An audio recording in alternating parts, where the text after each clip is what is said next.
Hello, everyone, and welcome to our next DEY dialogue, Discussions in Defense of Childhood. My name is Denisha Jones, and I am the Executive Director of Defending the Early Years. And today we're having a brief discussion to kick off our Summer Institute in 10 days. Hopefully, you're already registered and planning to attend.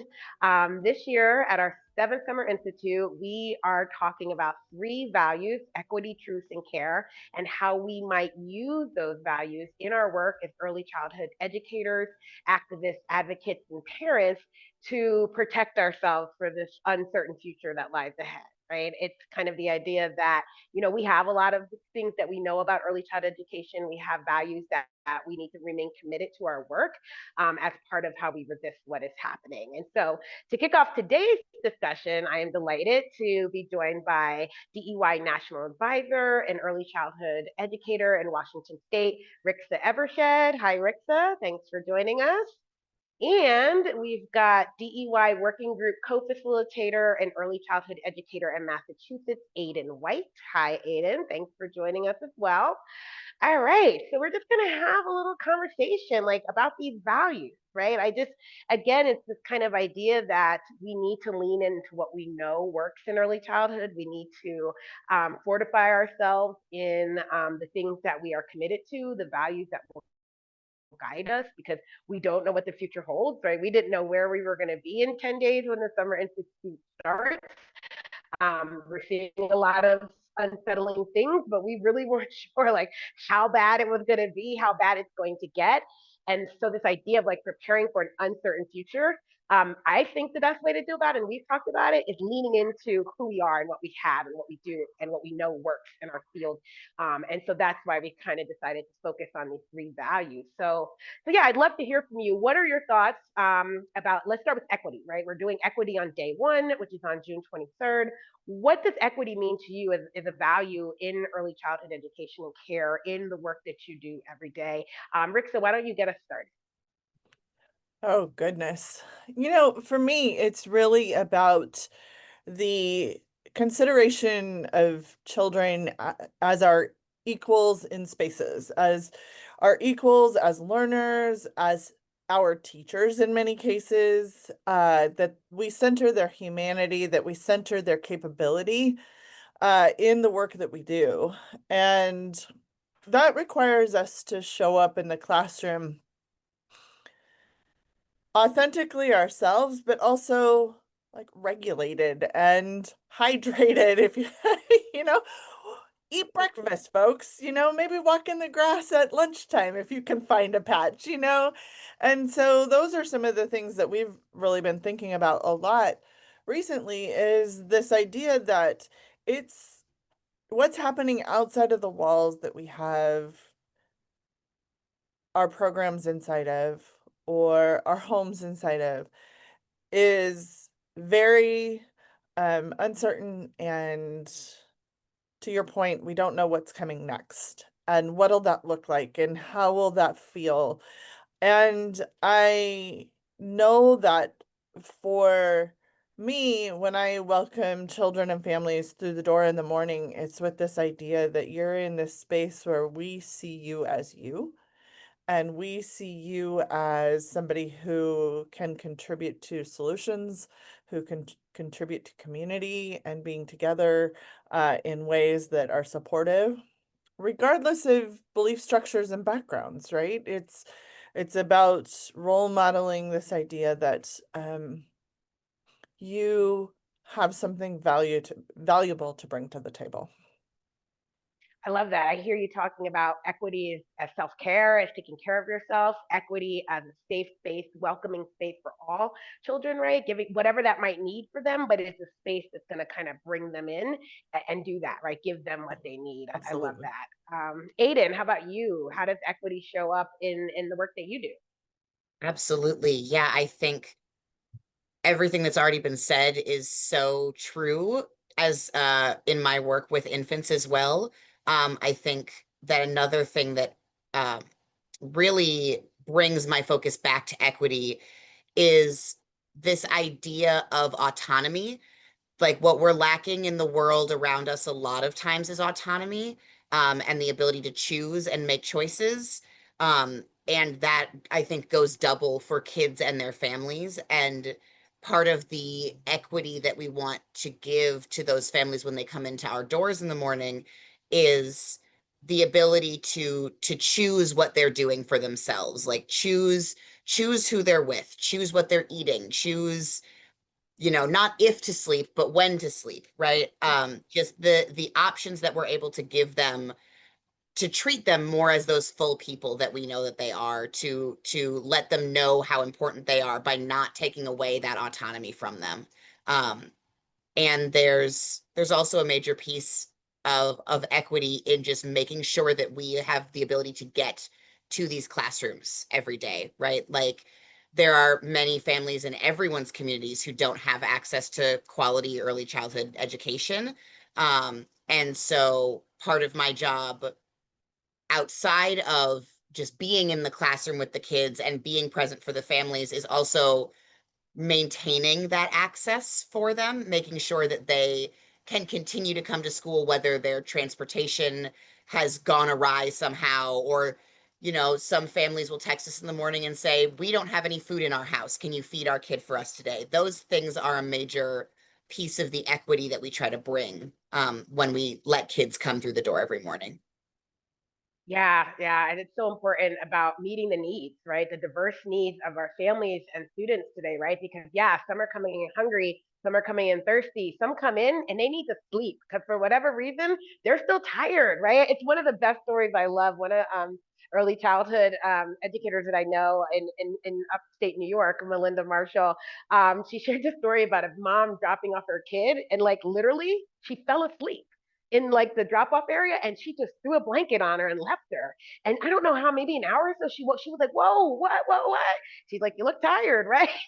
like you come to bring your kid and you take a nap because you're exhausted, right? And so she needed this moment. That's what equity is, right? Giving people what they need. And she needed a moment to rest, right? And that's what she got. So I love that. And I think also because what we see is happening is like it's so extractive, right? There's so many demands being put on people. And so when I think of equity, I think about like addressing what's being subtractive and taken away from people. And so the agency, the choice that you mentioned, Aidn, like people are losing the ability to make choices, right? Things are being decided for them, right? So giving them, even kids, we know kids are very powerless, right? They're pretty much dependent on the adults in their lives for everything just to survive. So we know how important giving them agency and choice is every day because it helps them, right? It helps them deal with the reality that they are very much dependable and don't have a lot of autonomy and agency. So I thank you guys for sharing that. That's great. So day two, we move into truth. And, it's interesting, the value of truth. I think we could have named it a couple different ways, but like, I feel like there's an assault on truth, on teaching truth, on people living in their truth, being who they are every day and not having to cover up and hide that because other people don't agree with it, right? It's just, there's truth in so many ways, truth in knowledge and it's truth in being. And some people think, well, what does that have to do with early childhood? But I think, I'd love to hear your thoughts. I'll share mine later. But what do you think about when we talk about truth as a value in early childhood education? Aidn, why don't you start and then we'll kick back to Rixa this time. Absolutely. Yeah, I think living in my truth is definitely something that comes up every day. In my tiny school in Massachusetts, where you know we're staffed with 1/3 people of color, we're staffed with a lot of trans and non-binary queer folks, and we're staffed with a lot of folks who feel very deeply what's going on in the world. And I think one of the major things that comes up when working with children is how much do we tell them, right? What is the truth that we offer to them? How can it be age appropriate? All of these like considerations to make about what is happening in the world around them and who the people around them are, and what of that is quote unquote appropriate to share with them. Um, and I've never been a fan of like the concept of leaving yourself at the door, leaving the outside world at the door, because it comes in through the cracks, right? It comes in through the window. When we walk outside, it's happening around us. There's not there's not a way to come into a classroom authentically and bringing your whole self and building those true and valuable connections with kids and their families without thinking about, well, we have to talk about the truth. We have to tell people, we have to tell kids what's happening, even when it's hard. And there are age appropriate ways to do that, that bind us closer together rather than tearing us apart, right? Even when we may not agree, there are facts about the world that people need to know, even when they're very young. And it's really important to me to be able to walk into the classroom my full self and to be able to come up to the kids every day and talk about all of the hard things that are happening in the world and say, but here we are together, here we are building something different, with each other rather than just living and pretending what's happening around us isn't happening. Yeah, I think that's so important to be able to be your full self, right? And to show children what that means in a world that's really trying to make you not be yourself if yourself doesn't align with what they think it should be, right? And so, and I know people are scared to have these conversations with kids, but I think we forget that kids are not, they're not immune. They see what's happening in the world, and unless we're willing to step up and help them, right? They see a lot. They're not blank slates, but they're also not logical, right? They haven't developed enough of the left. So we need to come in and start, what you're noticing, and give them the information they need to grow their ability to make logical connections, right? And so, but people want to not do that. And then they grow up with no sense of the truth, no sense of anything. And then we're shocked when they're older and their conclusions are not logical, right? But we didn't build that foundation, I think, when they're younger, which I think is super important. All right, Rixa, let's hear about truth in your role in early childhood education. I think about truth and I think about the things children say. And they're so honest about everything. And you're just like, wow, okay, that's what you're seeing right now. That's what you're processing. That's what you're trying to make meaning of in this day and this minute, this hour. And I think about the ways we can just affirm that what they're seeing is real and helping them perhaps with context, helping them with um kind of validating like it's okay that you think that way, but here, let's talk about it. Let me give you some information that I think might be helpful in your interpretation of what you're seeing. I, as an infant toddler teacher for so many years, I taught one's favorite age group ever. And I think about how I used to have both sides of the conversations with them because they're still learning how to communicate with each other and about perspective taking and reading body language and really observing somebody's face for how they're feeling about something. In the way infants will look to their trusted adults to figure out how they're supposed to feel about something. And there's just so much honesty in those interactions with young children. And I think it's really important that we honor that for children. I have children come in, and in our school, we have the gamut of political beliefs. We have a huge diversity of socioeconomic backgrounds. We have uh, cultural backgrounds from all over the world. And so it's really a microcosm of our nation more broadly. And I was having a conversation this morning with a parent, and she was expressing that she was feeling unsettled about something she had heard. And I was really in this moment of like, I'm not sure I see it the same way you do, but it's your truth.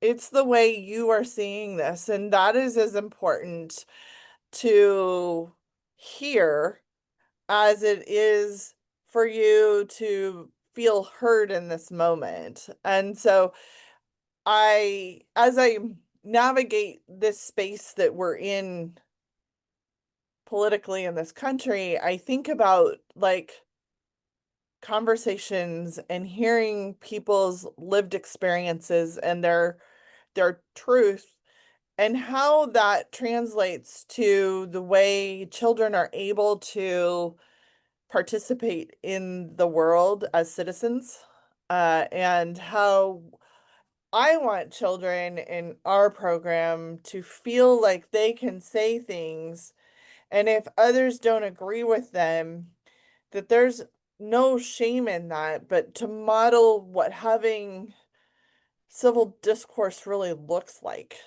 and how children can bring new information on board and add it to the opinion that they've already formed. And I think these skills really matter in this moment because I think there's a lot of calcification in belief systems right now. And it's not that simple. It's so nuanced, and it's so nuanced with children too, because the way they may be seeing the world might have no accuracy at all to the way I'm seeing the world. And perhaps that translates all the way up through adulthood. And so thinking about some of the strategies we use with children of tell me more about that. Can you give me your idea with that?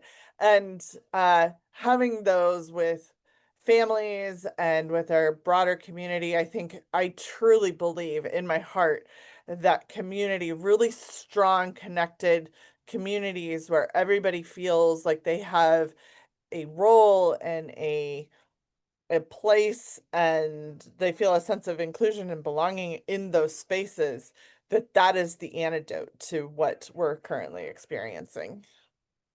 Yeah, yeah, I love that. I think that, and it is, I feel like it's intentional, the way we don't feel connected. I mean, people said it was just COVID, but even before COVID, right? Our lives are just intentionally designed, I think, to not have that strong community sometimes because it scares some people that we can build these strong communities, that we can depend on each other, but that's what's needed, right? And kids need to see that, right? And I love the about perspective taking. We know how important it is, right? That kids learn to be like, okay, so this is your truth and this is your truth. What do we do with these two truths, right? I love, I don't know if you've heard of this thing because it's called Venn diagrams. You know, Venn diagrams usually show what's in the middle of two circles. Venn diagrams are two things that have no middle. And so it's just cool. Well, then, okay, what do we do? How do we wrestle with two things that are true and diametrically opposed at the same time, right? And that could be two people's lived experiences, right? That but they're still real, and so the work and the people who created the exercise is to how do you live with that, how do you work within that tension, not try and meld them because they may not, right, but to honor both, right? And I think we do that with young children in a group setting because we have to honor Johnny's truth and Mary's truth and Tina's truth, right? But we also want them to build a community where our shared truth can live together, right? And they're not at war and they're not, trying to bring each other down, or they're not trying in competition, right? What happens when our truths are trying to compete to be the one truth, right? I think that's such an important thing. And I think we who work with young children, we spend all our time, or children in general, we spend all our time in that place because we can't give in to just one child, our one child is right, the rest of you are wrong. No, we've got to like make this work for a group of, I don't know, 6, 8, 10, 12, 15, 20 kids, right? And so I think that that's why we're so positioned to be able to take this on where other people might not. They might like not have any experience doing that because they don't have to. They don't have to be in that situation as well, too. And so I'm also looking forward to our keynote on day 2 with Jesse Hagopian, and he has a book out about teaching truth. And one of the things he talks about is the need to move away from this like objective truth, which gets us in trouble because then we're trying to make everyone on one truth. But this idea of standpoint theory and like how do you determine whose truth, right? And then that you're going to give value to, but it's also like using the standpoint, the idea like who is most connected to this situation, right? Somebody who's a living descendant of it right now, or someone who's from the outside just kind of passing judgment. And so it really is a way to think about how we do that. And so I've been reading his book, preparing for his keynote and his role in the panel. And I think you'll hear a lot of what we just said come up, even though his work is traditionally with older, high school kids and stuff too. He's got this really unique take on truth and where we are right now, what he calls truth crime laws, right? How many states have passed a law banning the teach of truth, right? We're in that state right now, right? And that's happening in a lot of spaces. So more to come with that. But then day three, we transition to care, which is super important. I go out of my way to intentionally always say early childhood education and care. And I'm getting more comfortable with the term childcare. It wasn't that I didn't like it, but I understood why people felt it demeaned the profession. But I've been leaning into more that no, care is not demeaning. That's what we need to get to, right? This idea that caring is a demeaning status. It's something lower than what we should ascribe to. And I last fall we did a book study with Carol Govitt and Murray, who's our keynote on day three, a Illuminating Care author. And so we really got into talk. I mean, and just hearing her talk about care, I'm all like, I don't want to do education. I just want to do early care. Like we should just be caring for children and forget 8 years old. Can we keep them till they're 12? Because I don't want to send them to the mean world where they're not being cared for, right? I think care is super strong. And so, yeah, let's talk about care. What does it mean in our work? Knowing that it's contentious in some spaces where people feel like, again, the only way to improve our profession, right, is to remove care and focus on teaching and education and knowledge. But I think we miss a huge aspect, especially with the young kids, if we're not, committed to care. So, Rixa, you can start us off, and then we'll head to Aidn. So I used to be that person where like we need to remove care from our work because when we describe our work, because I think it really undermines the value of the work that we do. And it was Carol's book that really, I remember she early on, right after the book came out, she had posted something on social media about babysitters. And I think both of you can relate to the idea that we're not babysitters, right? But she posted it and I sent it to a really good friend of mine and I was like, "What do you think about this?" And she had the same reaction I did. And then as I've gotten to know Carol and I've gotten to really dig into her book and to really think about the work we do, it's all about care. It's all rooted in the care of another human being. And it's completely shifted my perspective. And I am of the mind that young children are avid learners and fully capable, confident of finding what they're curious about and learning about it. Um, we often joke in a group of a friend a friend group that we text often. We often joke about like they don't actually really need us. They can go figure this stuff out. And I so I've been thinking about like really leaning in and owning these things that are unique about the age groups that we work with. And I think care is one of those things. And I think we can't do any of the other things if we aren't rooted in that at the start. Because a brain that is feeling uncared for can't learn. And so it leaving that out of the descriptors of the work that we do would mean that we are taking away the ability of young children to learn. And so every classroom I feel like has to be rooted in those care structures of affection and consideration and um just being in spaces with other human beings where you consider their humanity as something that's important to you.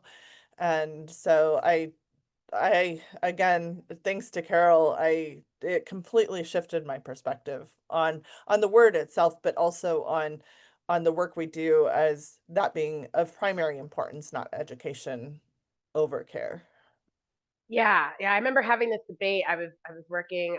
He recently passed away. Maurice Sykes was the co-editor of the book Child Care Justice, and we were meeting like all of us who were contributing it. And this conversation pulled up about God, stop talking about care, and I was like, whoa, whoa, whoa, like first, like, and you said something, and it made me like think of Maslow's hierarchy of needs, which I know is he stole from the Blackfoot Nations, right? But still, like Maslow was like the first theory that I align, and I still do align most of my philosophy of education to Maslow. And I was like, wait, where does care show up?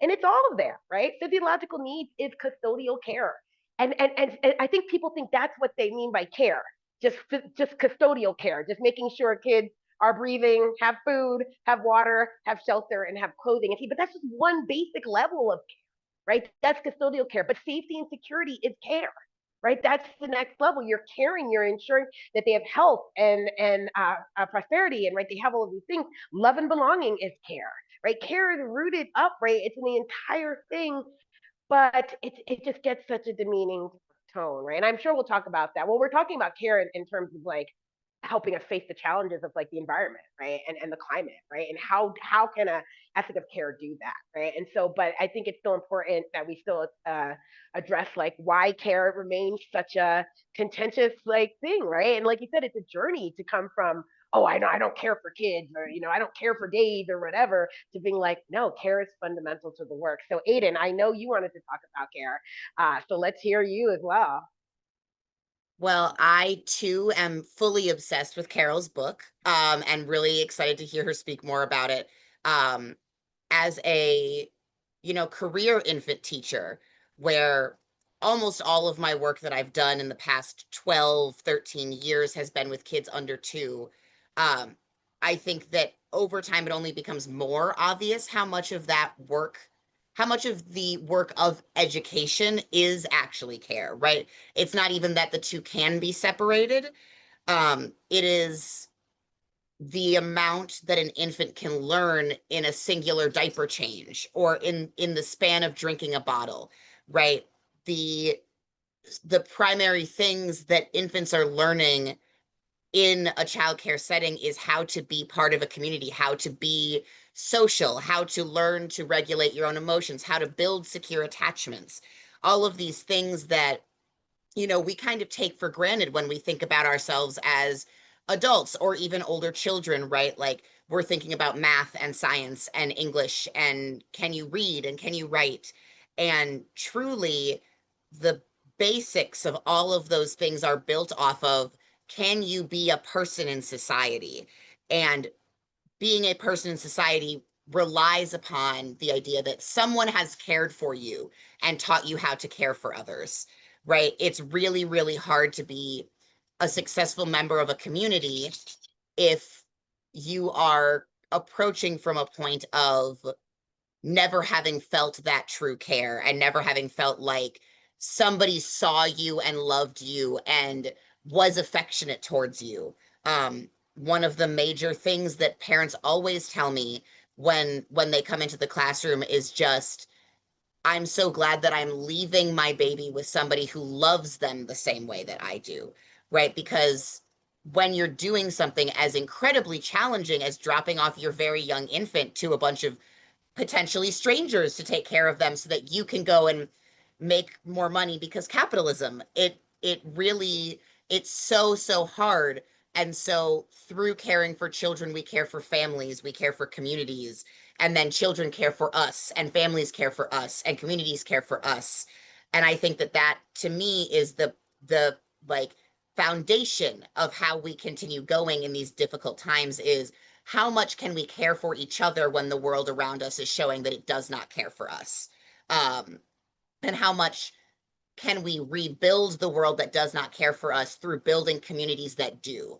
And so that is a baseline of the work that we do. Is every piece of education to me is care and is built Yeah, off of care.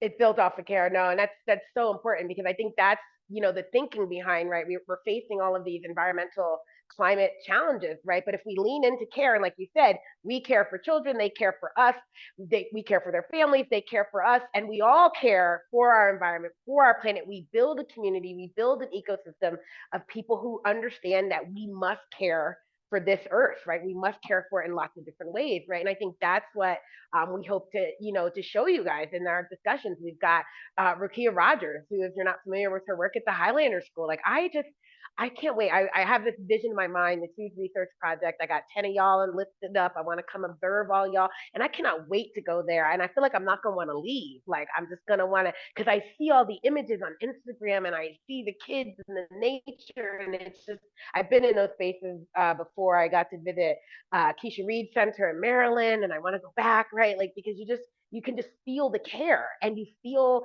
like this is a place where you just want to be every day, right? So I think it's super important because when we think about how we're being beat down, right? Like to feel care, to feel cared for, and to feel like you want to care for others, to me, that's an antidote. That's an antidote for resistance in these challenging times, right? That we strengthen our care, we strengthen our care for each other and for ourselves, right? Because that's super important. Well, that was it, guys. 30 minutes. It went by pretty quickly, but I loved it. Thank you for joining me for this dialogue. I know I'll see you probably in the audience in 10 days at the start of the Institute. But for everyone else who's watching, if you have not registered, you still have time. In 10 days, we kick off our 7th annual Summer Institute. Day one, we focus on equity with a keynote from Dr. Rosemary Allen. And then we have a lovely panel discussion on Tuesday. We kick off our keynote on truth with Jesse Hagopian, followed by a panel discussion as well. And then on Wednesday, we kick off our keynote with Carol Garboden Murray and then a panel discussion as well. And so we're tying these values to the challenges we face now. So equity in response to threats of domination, power, control, truth in response to banning books, right? Marking people as divisive and constantly divisive, and care in response to environmental challenges and climate change as well too. And so it's my dream come into reality, and so I'm really excited and hope to get to see you all there. So thanks so much for joining us, and hopefully you'll be in touch for the next discussions, DUI dialogue discussions in defense of childhood. Thank you.